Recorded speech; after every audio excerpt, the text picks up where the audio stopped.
So here we have a new story. How the elephant got. Look at the different titles. Her trunk, his trunk, and its trunk. And so we'll avoid all this confusion and make it Golu grows a nose. You remember we learned last year about how the dog found himself a new master. There are many such interesting tales. How were the stars first formed? Why does the sun rise every morning? It's beautiful to learn these stories and you can really enjoy them. Here are some pictures which should give you an idea of what's going to happen in the story.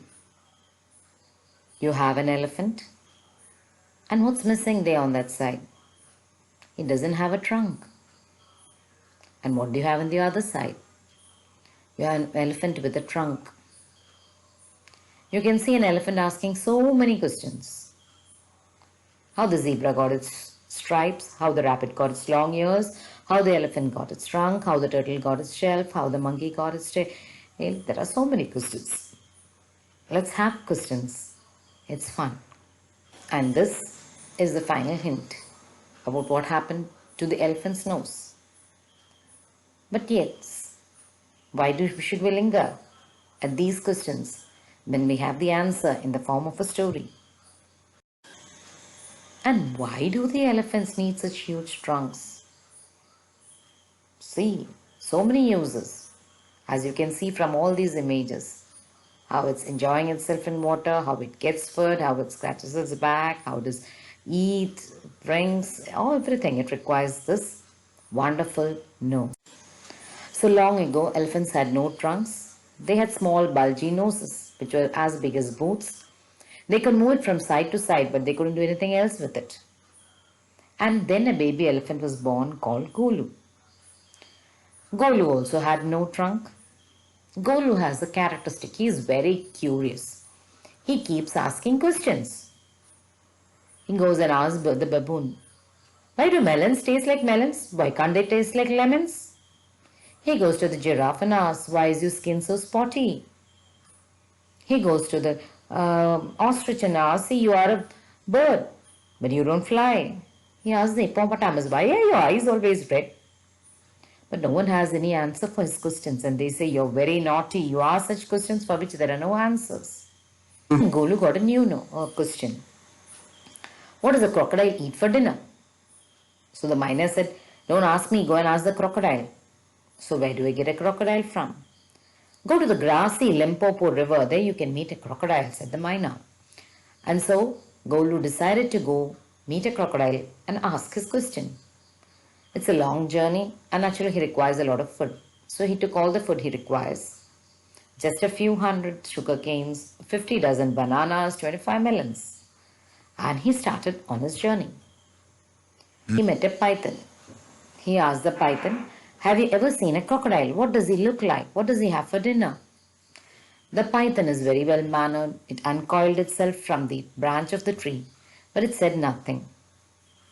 Golu is also a very polite boy. He held an elephant. It politely helped him to be around the branch again and he walked down. After some time he reached the glassy Limpopo river and then he saw something which looked like a log of wood.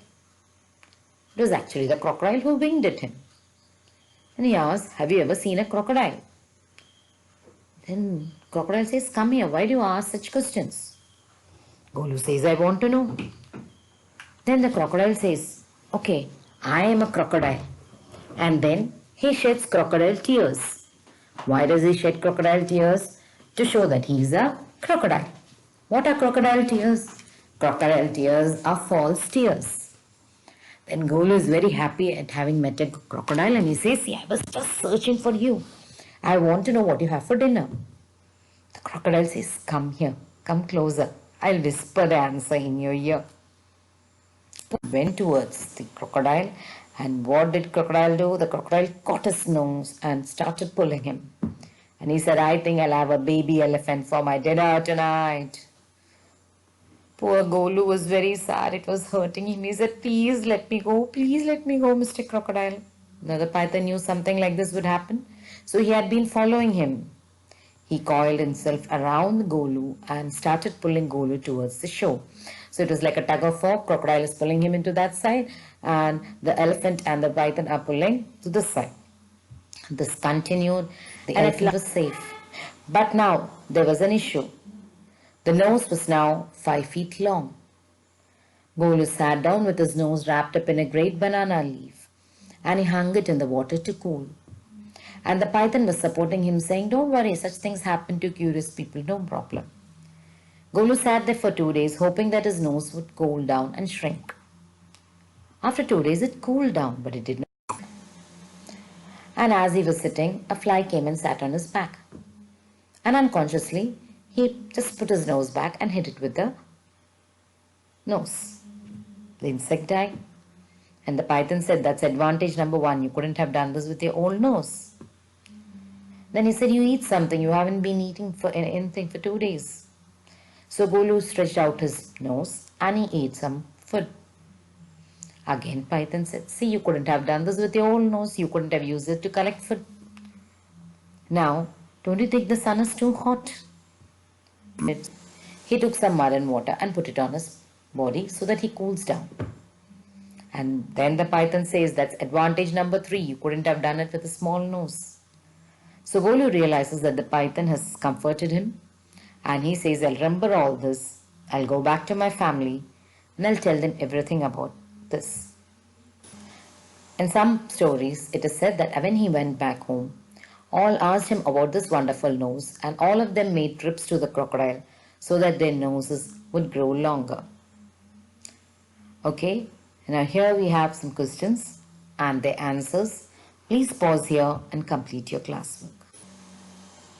There are some more questions which we have to answer. So here they are.